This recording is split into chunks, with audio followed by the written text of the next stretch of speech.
Okay, we're going to perform a clamshell with bands.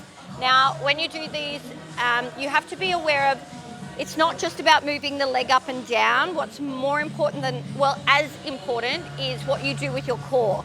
So how much you can get from your repetitions depends on your core control. It doesn't depend on how high you can lift the leg. So there are two parts you've got to be aware of when you do this move. Let me lay down. Now, I like to use a wall because what we want to do is we want to elongate your spine with the wall. So we don't want to be here or be here and have your spine out of alignment. So when I talk alignment, I mean, if I'm looking at you from the roof down, I can see that your ear, shoulder, and hip are all in one straight line. So you need a straight line there, but then when you're looking at my bottom waist, so what we've got to do is we've got to lift the bottom hip up, or not the hip, we've just got to lift the bottom waist. So we've got that gap, because now my spine is straight. Whereas if I'm here, I've essentially got a dip like that, okay? So I want to lift the bottom waist, but then I've got to get this rib to hip connection. Because if you are looking at me from the roof, I've got a massive gap in my lower back, between my lower back and the wall. So I've got to get that pelvic tilt. Now, this is the foundational place from which to then do my repetitions. So as I go through my repetitions, I want to be mindful of keeping this connection between here and here, rib to hip, and keeping that lift of the bottom waist.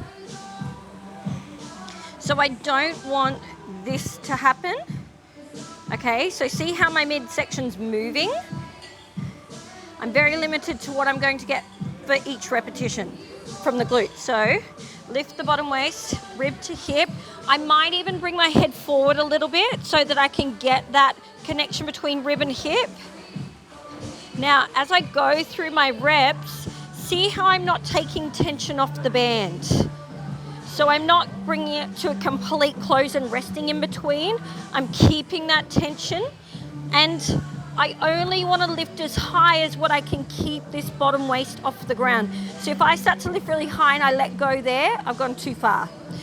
So with anything that you're doing that's unilateral, you're doing single sides, you want to make sure that you perform the weaker side first. So you perform the weaker side and then align yourself, start your repetitions again. So I am not thinking about this.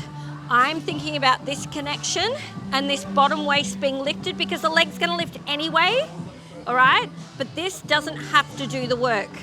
If I'm not thinking about it, I may set it up, but I'm going to go straight back into letting go of my midsection and then having too much movement through the pelvis. So I want to keep the pelvis in position. Oh, I'm done. My glutes are burning. Okay, you feel the love pretty quick when you get everything into position. So when you perform them, don't think about the leg. Think about the bottom waist lifting. Think about maintaining that rib to hip connection at the same time. You're going to feel the burnout, especially if you don't let your repetitions rest in between. Keep that constant tension, and remember, if you feel the burn, you're feeling the love.